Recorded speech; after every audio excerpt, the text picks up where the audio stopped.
At that time Herod the Tetrarch heard the reports about Jesus, and he said to his attendants, "This is John the Baptist. He has risen from the dead. That is why miraculous powers are at work in him." Now Herod had arrested John and bound him and put him in prison because of Herodias, his brother Philip's wife. For John had been saying to him, "It is not lawful for you to have her." Herod wanted to kill John, but he was afraid of the people, because they considered John a prophet. On Herod's birthday, the daughter of Herodias danced for the guests and pleased Herod so much that he promised with an oath to give her whatever she asked. Prompted by her mother, she said, "Give me here on a platter the head of John the Baptist."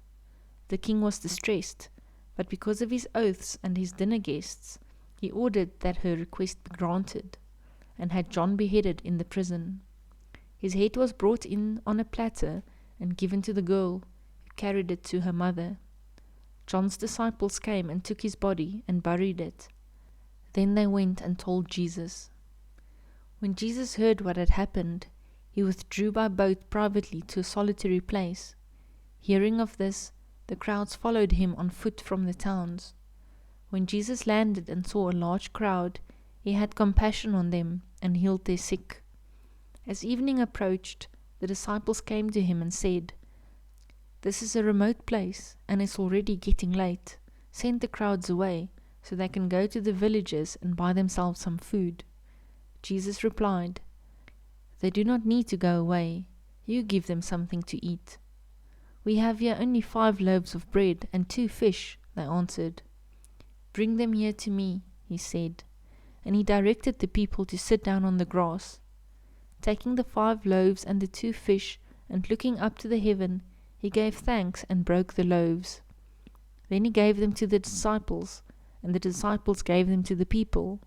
They all ate and were satisfied, and the disciples picked up 12 baskets full of broken pieces that were left over. The number of those who ate was about 5,000 men, besides women and children. Immediately Jesus made the disciples get into the boat and go on ahead of him to the other side, while he dismissed the crowd. After he had dismissed them, he went up on the mountainside by himself to pray. Later that night he was there alone, and the boat was already a considerable distance from land, buffeted by the waves because the wind was against it. Shortly before dawn, Jesus went out to them, walking on the lake.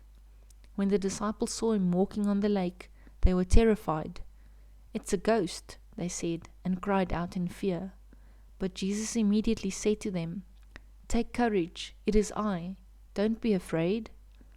"Lord, if it's you," Peter replied, "tell me to come to you on the water." "Come," he said. Then Peter got down out of the boat, walked on the water, and came toward Jesus.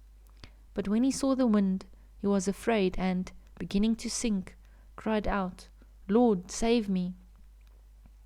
Immediately Jesus reached out his hand and caught him. "You of little faith," he said, "why did you doubt?"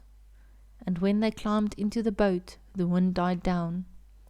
Then those who were in the boat worshipped him, saying, "Truly you are the Son of God." When they had crossed over, they landed at Gennesaret, and when the men of that place recognized Jesus, they sent word to all the surrounding country. People brought all their sick to him, and begged him to let the sick just touch the edge of his cloak, and all who touched it were healed. Please support my mission of making the Bible available as an audiobook by subscribing to the channel and by liking and sharing this video. Thank you very much.